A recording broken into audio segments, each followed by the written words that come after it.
Well, it has now been 1 year since my first upload after I rebranded my channel. So, as a way to celebrate this momentous occasion, I'm gonna remake my first video where I discussed the history and evolution of Jack in the Box's mascot and also the greatest mascot, Jack Box. That original video, kinda sucks. The mic was trash, I was ad-libbing the script, which was both impressive and stupid. Anyways though, before we get into this remake, it would be greatly appreciated if you would leave a like, a subscription, and maybe even a comment. And with that now out of the way, let's get into it. The Jack in the Box brand was founded by Robert Oscar Peterson, but before he did that, he originally opened a different restaurant named Topsy's that first opened in San Diego, California in 1941. The restaurant had sort of like a circus theme and would later be renamed to Oscar's, which had a mascot that kept the circus vibe, and this mascot was a clown named Oscar. And this Oscar character is pretty uninteresting. Best I can tell, he was barely used.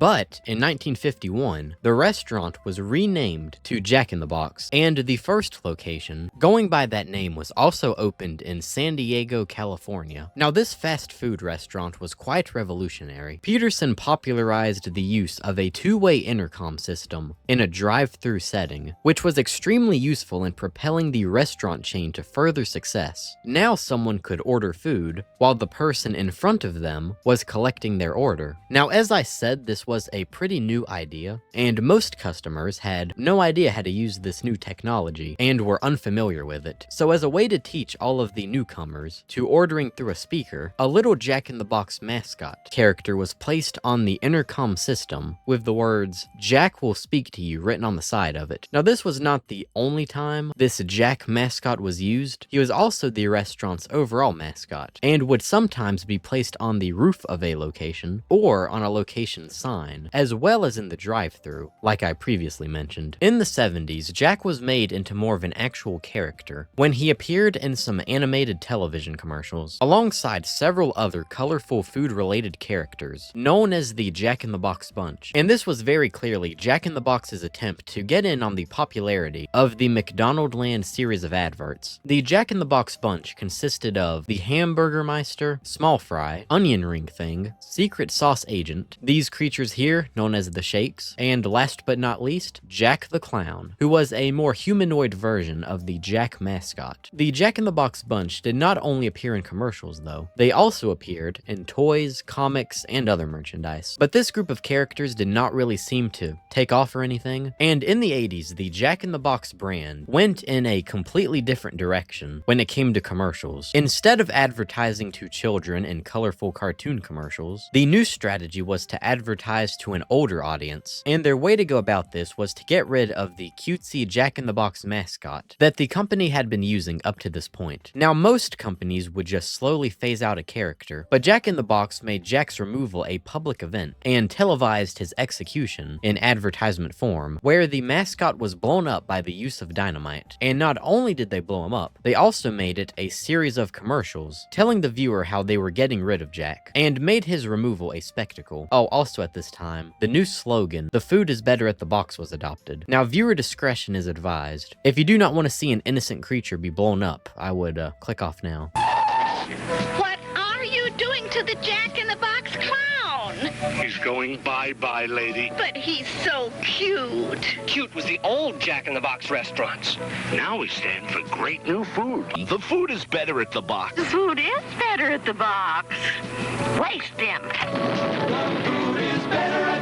Gruesome. But little did they know, these murderers just destroyed their future savior. After eliminating the clown, the company tried even harder to appeal to a more, mature audience, I suppose one would say. And in 1985, the restaurant's name was changed from Jack in the Box to Monterey Jack's. And this was a ginormous failure. It was an incredibly dumb idea that was not received well at all. And this name was very quickly changed back to Jack in the Box. This was not the only screw-up that that the company made, though. In the early 90s, a new food item was introduced to the Jack in the Box menu, known as the Monster Burger. And as the name implies, this burger was pretty big, and this big burger had a pretty big demand. The demand was so big that there was not enough time to cook the meat to completion, so it was being sent out to customers undercooked. And unsurprisingly, this caused an outbreak of E. coli. And this was a very big scandal at the time that affected over 700 people and took the lives of 4. President Bill Clinton even spoke on the issue. Now, due to the outbreak, people stopped eating at Jack in the Box, and the company had to pay for a lot of lawsuits that were brought against them. So naturally, the company was hurting a lot financially and was on the brink of bankruptcy. In 1995, since the company essentially had nothing to lose at this point, they came up with a new idea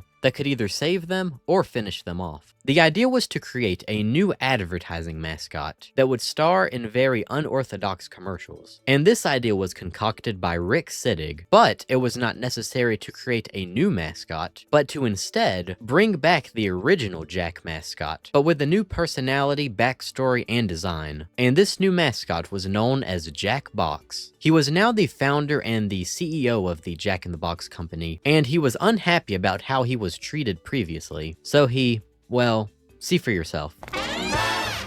Hello, I'm Jack, founder of Jack in the Box. Perhaps you remember when I was fired. Ever since that setback, I vowed to one day regain my rightful place as head of Jack in the Box. Today, thanks to the miracle of plastic surgery, I'm back and ready to make Jack in the Box better than ever.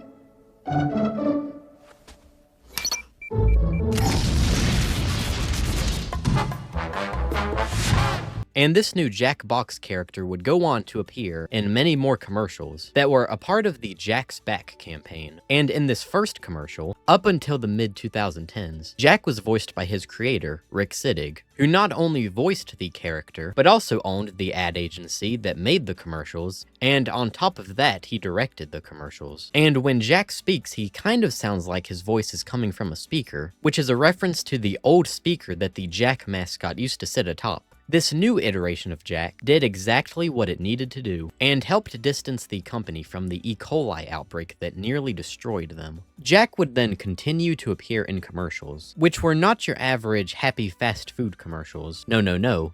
Jack held no punches, and would attack other fast food chains, such as Subway, KFC, Burger King, and McDonald's, particularly the latter two. This message is for the heads of McDonald's and Burger King. Guys, I don't want to tell you how to run your business, but here's a tip. McDonald's, don't let your pre-assembled burgers sit in holding bins. And Burger King, those microwaves you use to reheat Whopper meat, lose them. Now I know you're thinking, hey Jack, how can we thank you for this helpful advice? Forget it. I'm getting more joy from this than you know. In fact, I'm so excited, I'll be counting the days till you change your ways. And just overall, the commercials were made to be funny, with their sarcastic and somewhat risque humor, which made them different from other fast food commercials. Now, Jack, being the CEO of the Jack in the Box company, takes his job very seriously, although he is a bit of a psycho. Mr. Brad Haley? Relax. Did I win something? My sources tell me you've been calling Jack in the Box junk in the box. So? I take these things personally, Brad. Get lost. Sure, just try my food, apologize, and I'll go. Beat it, clown! Listen, punk! I've spent millions of dollars improving my kitchens to make our best burgers ever! You're psycho!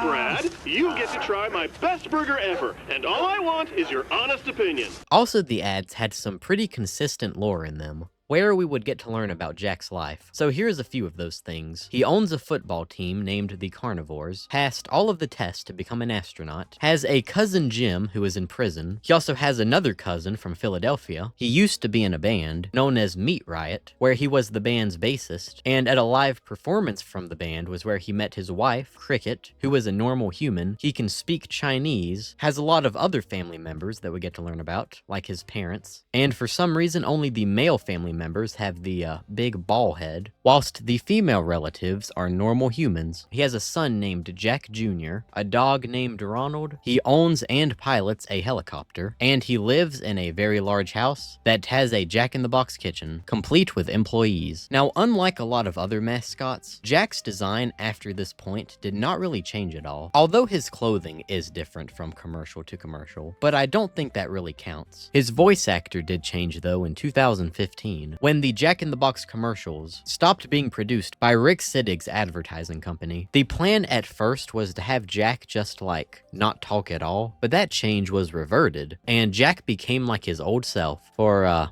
better or for worse. Come try my balls! Jack, the lawyers aren't comfortable with the new marketing campaign. Why? People love my balls. See that right there? You can't say that. I can't say people love my balls? No. What about try my balls? Nope. Check out my balls? Absolutely not. What about my billboard? And there you have it, the history of Jack-in-the-Box's mascot and savior, Jack Box. If you enjoyed this video, a subscription, a like, and maybe even a comment would be greatly appreciated. Hopefully this ended up being better than my first video on Jack Box. Maybe next year I'll remake this again. Actually, probably not, but it would be kind of funny to just remake the same video every year. Anyways though, I'll see you next time. Goodbye.